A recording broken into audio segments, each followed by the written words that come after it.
Have you ever wondered how a John Wick Roguelike would work? Well, you don't have to look much farther than Fights in Tight Spaces, a roguelike deck builder that is able to successfully capture a Superspy fantasy within a deck of cards and a game board. In the next 5 minutes, I will be going over various aspects of the game so that you can decide whether this game is for you, so let's get started. The premise of Fights in Tight Spaces is simple.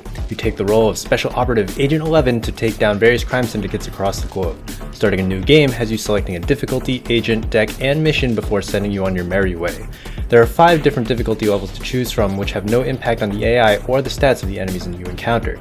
Instead, barring the hardest, all difficulties give the player some level of assistance such as level restarts, move undos, and guaranteed movement cards to improve the consistency of hands, with fewer bonuses being granted to the player at higher difficulty levels. After selecting a purely cosmetic agent, the player gets to choose one of 6 different starter decks, each of which following a different combat archetype. At first, only the balanced deck will be available, but as runs are completed, other decks will get unlocked as level up rewards. If you don't want to use any of these decks, however, feel free to check off the deck draft box during difficulty selection to draft a unique deck of your own. Finally, you get to choose a mission to start at, starting at the Death's Head Biker Gang and unlocking more as you progress. After unlocking a new mission, you will have the option to start a new game from it. However, it does come with its drawbacks, as you will not have any of the cards or upgrades you would have had you played the game from the start.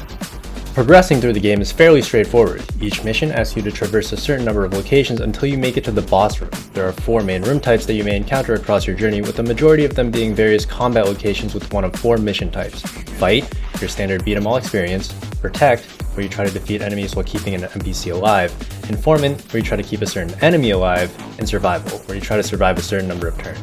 Besides those, there's a gym where you can purchase, upgrade, or remove cards from your deck, medical where you can heal and remove injury debuffs, and random events that can impact you both positively and negatively. Combat follows a turn-based strategy formula, starting off by placing the player and their enemies on random tiles of the field. On their turn, the player draws 5 cards from their deck, which can be played if the player has enough momentum, the basic resource, or combo points, a secondary resource that builds up as more attack cards are played in succession. Cards are based on various martial arts moves ranging from simple jabs and kicks to throws and acrobatic flips, and allow your agent to attack, defend, and move around the field. New cards are earned at the end of every battle, allowing you to slowly build up your arsenal of moves. No cards in a run ever truly feel like a dead card, with some of the most basic cards maintaining significant relevance by the end of a run. This is able to happen due to the tactical depth added by the battlefield. Nearly every card in Fight in Tight Spaces works well on its own and doesn't rely on a specific deck archetype to feel relevant. This is due to the various utility effects added to each card, which makes every card feel valuable in its own way. In fact, diversification of deck types is encouraged, as overemphasis on certain strategies struggles severely against certain enemy types. During your turn, enemy actions are broadcasted to you through highlighted tiles and symbols indicating their intentions. This consistently creates a new puzzle for you to navigate as you try to skirt around the enemies to deal and avoid as much damage as possible. Fights are also accompanied by secondary objectives, which typically provide money, health, and permanent stat bonuses when met, encouraging you to either hurry up or take out enemies in unique ways that may or may not align with your overall playstyle. Defeating bosses also offers valuable enhancements that grant your agent powerful passive bonuses for the rest of a run. The complexity is even further increased by the way that your agent and enemies can interact with the environment. Beyond simply being in the way, obstacles and walls are a vital gameplay mechanic, with cards such as Head Smash requiring enemies to be near a wall or table to slam their skull into. Other cards such as Wall Jump Punch require you to be next to an object to jump off of in order to punch your enemy for massive damage. Even the lack of walls on some maps is extremely important, as anyone who gets kicked out of a door or shoved over a rail will face instant death. As spaces get tighter and enemies grow more varied and numerous, victories feel increasingly satisfying as you watch your agent overcome an ever-growing number of obstacles, which can be watched in a somewhat cinematic replay option at the end of every fight. There's definitely something satisfying about watching your agent successfully take down 6 gangsters in an alleyway without a single scratch. Fights in Tight Spaces, with its distinct minimalist visual art style, gives environments just enough detail to give context without being distracting. Enemy abilities and types are easy to distinguish due to their color schemes and held weapons, enabling you to get a strong grasp of a situation based solely off of the colors on the field. For those who find the white backdrop too bright, there's also dark mode, which you can enable in the settings.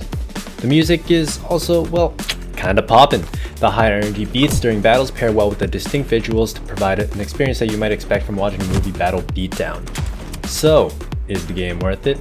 For those more interested in the turn-based strategy, Fights in Tight Spaces has quite a lot to offer, requiring constant decision-making to consider how your actions are able to impact the field and enemy locations, making you feel like a complete battlefield manipulating mastermind when pulled off successfully. For those chasing the roguelike deck builder, there's a little bit more to consider. While the strategic battles add a lot of depth to each fight, they also add a lot of time to a run. The runs that I've successfully completed on both Classic and Purist difficulties so far have taken about 2 hours each. In fact, Steam even has an achievement for speedrunning the game if you can complete it within an hour. There are also few options when it comes to card economy.